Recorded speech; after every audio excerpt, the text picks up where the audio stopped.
Hello, my beautiful souls. Welcome sa ating tarot reading sessions. Keep in mind, general reading po ito. Maaring mag-resonate, maaring hindi. Kunin nyo na lang po kung para sa inyo and leave the rest. Maaring mag-shift na energies or magkabaliktad ang sitwasyon. Kaya kayo na pong bahala kung saan kayo nakalugar sa reading natin. Okay? So, let's see.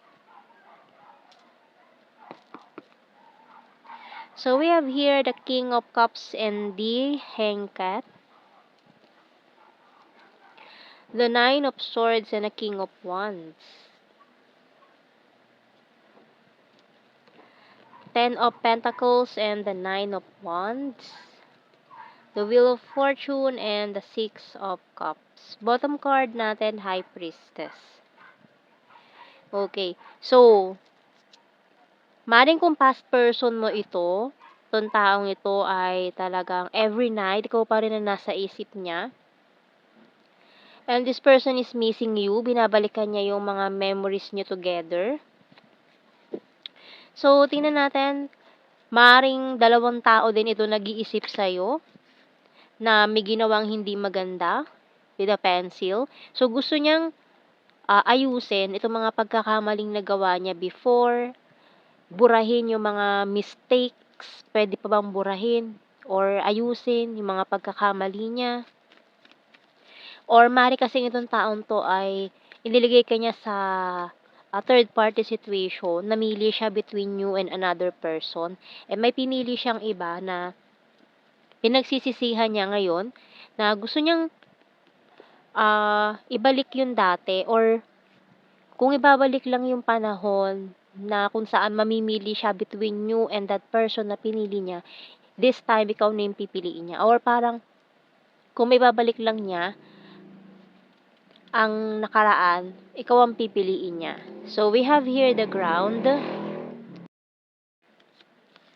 Coffee. So, ngayon, tinitingnan-tingnan ka nitong taong to or binabalik-balik ka niya yung mga panahon na nagkausap kayo, nagde-date kayo, nakikita kayo or nagkakausap. We have here the Broom, Lantern, and Shovel. So, talagang this person is digging the past. Binabalikan niya yung mga memories, yung mga panahon na you are there, nandyan ka pa sa buhay niya. So, bottom card natin, Hourglass. So, pigling niya, the clock is ticking, kailangan niya maggawa ng desisyon, kailangan niya mag-isip ng gagawin niya, no? Para kung talagang, kasi gustong-gusto niya talagang bawiin yung mga nangyari noon. Gustong-gusto niyang balikan yung nakaraan and then palitan yung desisyon na ginawa niya noon, na pinagsisisihan niya. So, this person is really heavily thinking of you. Especially at night, hindi siya makatulog talaga kaiisip sa'yo. Nagpupuyat itong taong ito. So, we have here, Hello from Heaven by Archangel Azrael. Your loved ones in heaven are doing fine. Let go of worries and feel their loving blessings. So, ngayon may mga blessings ka na nare-receive ngayon na talaga nag-uumapaw.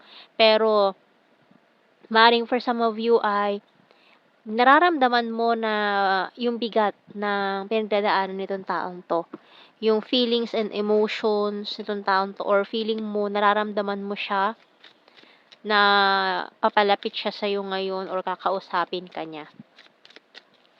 Okay, so tingnan natin mga messages natin dito sa ating tarot messages, oracle cards.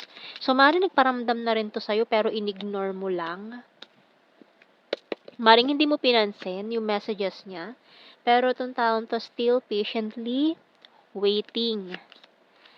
Letting you go, walking away. So, nag-let go na siya, nag-walk away. Money is important. Being defensive. You're my destiny. Pero naniniwala siya, destiny kayo Tired and need the rest. Pero ikaw, busy-busy ka sa work, priority mo work, kaya parang dinededma mo itong taong to, hindi mo siya pinapansin, ini-ignore mo lang siya. So, mas parang gusto mo pang magpahinga na lang kaysa magbigay ng oras dito sa taong to. You're my wish come true and you're so hot. I'm a liar, bottom card. So, yun yung mga pinagsisisihan niya, yung mga pagsisinungaling niya rin dati. So, kuha tayo ng mga, oops, sumabog ang ating card. So, mga messages natin dito, the hidden truth, oracle card. So, tingnan natin tong mga ito. I'm starting to understand our connection. I hope that you can forgive me one day. So, gusto niya humingi ng tawad sa mga nangyari, sa nagawa niya, sa pagpili niya sa iba over you. I feel you even though we are apart. So, yun na nga. Kahit na malayo kayo sa isa't isa, hindi kayo nag-uusap, ramdam niyo pa rin ang presensya ng isa't isa. I don't react when people mention you. So, kapag may mga nagtatanong sa'yo, dedma ka din eh. Parang dinededma niyo yung isa't isa ngayon. Pero yung feelings nag-uumapaw, nagsusumigaw pa rin. Parang silent cry, ganon.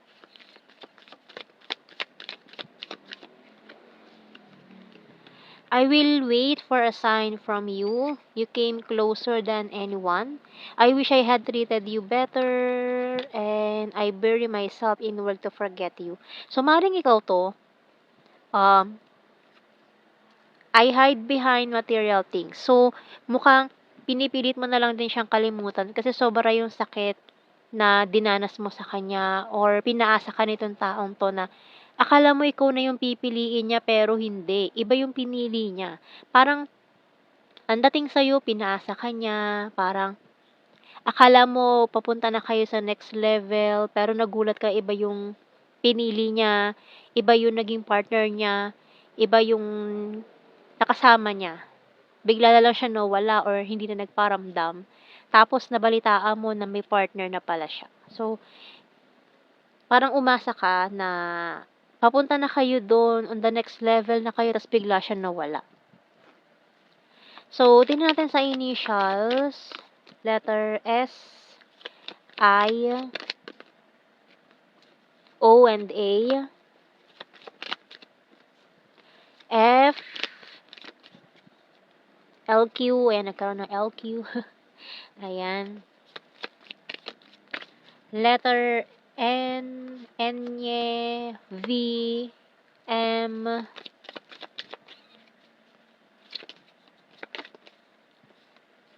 letter B, C,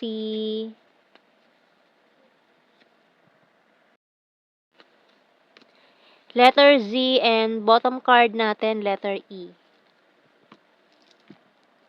Ayan, so kuha tayo ng ating blue card. We have here, ayan na nga, regret. So, mga pinagsisisihan niya.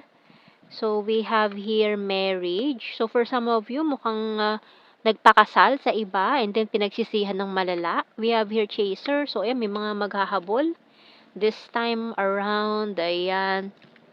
So, tingnan natin sa ating general signs and the messages.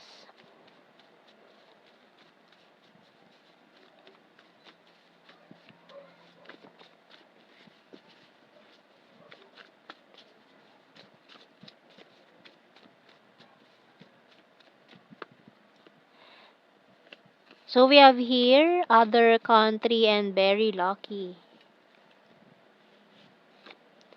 Intelligent, dimple and summer. Beautiful, logical, Taurus, Virgo, June, emotional, confusing. Kasi na-confuse to eh. Doon sa mga panahon na namimili siya, confused talaga siya. We have here funny, nature lover, trustworthy. Coins is earth sign, Taurus, Virgo, Capricorn. March, Wands is fire sign, Aries, Leo, Sagittarius. Soon and selfie-holic. Amazing. Party animal, Luzon.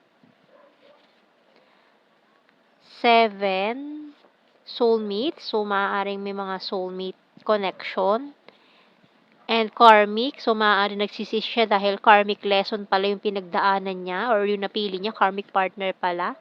We have here food lover, November, friendly, and quiet person. So, yan ang ating reading, my beautiful souls. Thank you for watching. Take care and God bless. See you in our next reading, guys. Bye-bye.